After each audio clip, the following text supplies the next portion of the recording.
આપણે શક્કરિયાની સૂકી ભાજી બનાવીશું તો તેના માટે મેં 2 થી 3 ચમચી ઓઇલ લીધું છે. તેમાં 1 ચમચી જીરું એડ કરીશું અને જીરુંને આપણે થોડું શેકાવા દઈશું. આપણે તેમાં ગ્રીન મરચાં છે ઝીણા સમાયેલા તે એડ કરીશું.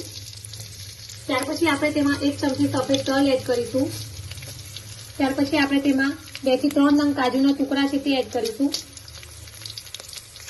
અને આ બધી વસ્તુને આપણે 1 મિનિટ માટે સાંતળી લઈશું. ત્યાર પછી હવે અહીંયા મેં કાચા શક્કરિયા લીધા છે, જેને આ રીતે મેં નાના પીસ કરી લીધા છે તે આપણે એડ કરીશું.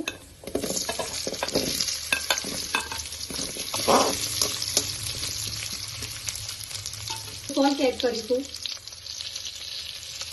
આપણે આ રીતે થોડું પાણી હાથમાં લઈશું અને આ રીતે છાંટી દઈશું.